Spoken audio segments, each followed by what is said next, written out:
জানা যায় যে মায়ের এই মন্দিরে এসে মায়ের পূজা দিয়ে মাকে জানালে সমস্ত রোগ বিসুখ থেকে কিন্তু রক্ষা পাওয়া যায়। এমন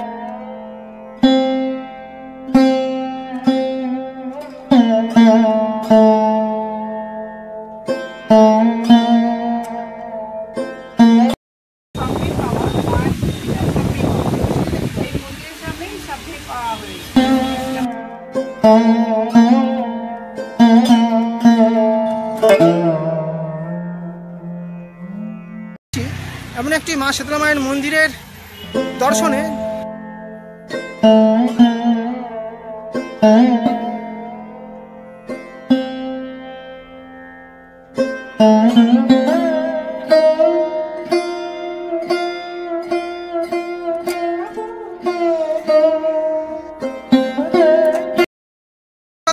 ইউটিউব চ্যানেলের পক্ষ থেকে আমাদেরকে স্বাগত জানাই। বন্ধুরা, আশা করি আপনারা ভালো আছেন। আমরা চলে এসেছি এমন একটি মা শীতলা মায়ের মন্দিরের দর্শনে।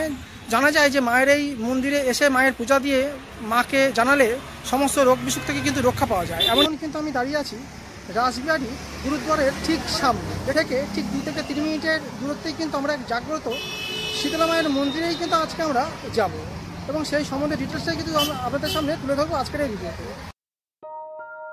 জাগ্রত শীতলা মায়ের এই মন্দিরে আসার জন্য nearest metro station Kalighat metro, অথবা বাসে করে যদি আসতে চান নামতে হবে রাসবিহারী মোড়ে। রাসবিহারী গুরুদ্বার থেকে ঠিক 3 থেকে 4 মিনিটের দূরত্বেই পেয়ে যাবেন এই মন্দিরটি।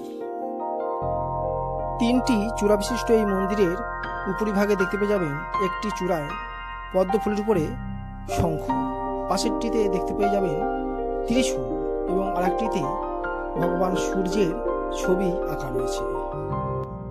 মূল বিগ্রহ এখানে শীতলা মা, এছাড়াও ভগবান শিব এবং সন্তোষী মায়ের বিগ্রহ দেখতে পেয়ে যাবেন। মূল মন্দিরের প্রবেশের মুখেই দেখতে পেয়ে যাবেন হাঁড়ি কাঠ এবং মন্দিরের আর এক পাশে রয়েছে তুলসী মঞ্চ। মায়ের এই মন্দিরটি রাসবিহারীর চৌমাথার একেবারে মাঝ বরাবর হওয়ার দরুন 4 পাশ দিয়ে নিত্যদিন প্রচুর বাস এবং গাড়ি যাতায়াত করে। আশ্চর্যের বিষয়, এত কোলাহলের মধ্যেও মন্দির চত্বরে উঠলেই মন অটোমেটিকলি শান্ত হয়ে যাবে। চারিপাশ থেকে কিন্তু প্রচুর ভক্তরা কিন্তু মায়ের এখানে কিন্তু আসেন এবং মায়ের এখানে পূজা দিয়ে মাকে মানত করলে বিভিন্ন রকম কিন্তু রোগ বিসুখ থেকে কিন্তু তারা কিন্তু রক্ষা পায়। তাই কখনো সময় পেলে এদিক দিয়ে এলে আপনারা এই মন্দিরে দর্শন করে যেতেই পারেন। জাগ্রত মায়ের মন্দিরে কিন্তু কোনো ভক্ত এসে যদি মাকে যদি মনস্কামনা জানায়, আসলে কিন্তু সমস্ত ভক্ত কিন্তু রোগ বিসুখ থেকে কিন্তু মুক্ত হয়ে যায় এবং তারা কিন্তু রোগ বিসুখ থেকে কিন্তু আরোগ্য লাভ করে। এমনই কিন্তু জানা যায় এই জাগ্রত মায়ের মন্দিরে এসে মায়ের দর্শনে এমনটাই কিন্তু লাভ হয় ভক্তগণের। প্রায় 200 বছরের অধিক প্রাচীন মায়ের এই মন্দির। মায়ের বিগ্রহ দর্শন মাত্রই ভক্তের পুণ্য লাভ হয় এবং সমস্ত রোগ বিসুখ থেকে রক্ষা পায়। মন্দিরের বিগ্রহ যে কতটা প্রাচীন তা বিগ্রহ দর্শনেই বোঝা যায়।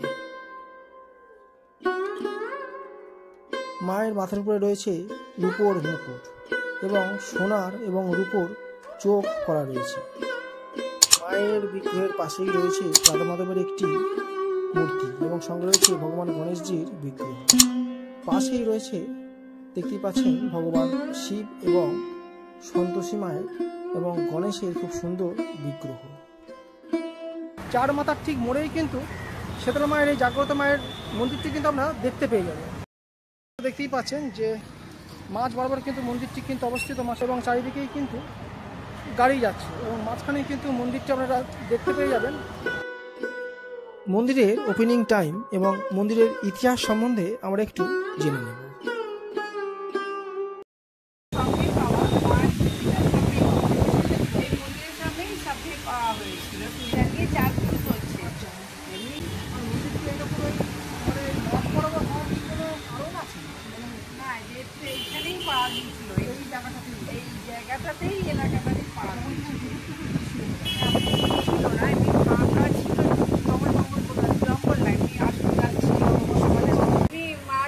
হচ্ছে জবা ফুলের মালা, আচ্ছা দই ডাব সন্দেশ, আচ্ছা আচ্ছা এবার 5 ফল। আচ্ছা এবার আর বিশেষ করে হচ্ছে আমি শনি মঙ্গলবার দিতে পারলে ভালো হয়। আচ্ছা আচ্ছা আচ্ছা। আর না হলে উনি প্রত্যেকদিনই পুজো হয়। সেটা সকালের দিকে বোধহয় ভালো হয়। সকালেই হয়, সকালেই পুজোটা ভালো। সন্ধ্যাবেলাটা বিশেষ বোধহয়। সন্ধ্যেবেলাটা অতটা বিশেষ হয় না, আরতি হয়। আরতিটা সন্ধ্যেবেলা আমার সকাল 5টা খোলা হয়, আবার বেলা 12টা বন্ধ হয়। আর বিকেল 5টা খোলা হয়, আর আপনার রাত্রি 9টা বন্ধ হয়। আর এবং এই মন্দিরটা কিন্তু দেখতে পাচ্ছেন যে রাজবাড়ি মোড়ের ঠিক এমনই জায়গায় অবস্থিত, রাজবাড়ির ঠিক চৌরাস্তার কিন্তু একেবারে কিন্তু মাঝখানে, এবং চারদিকে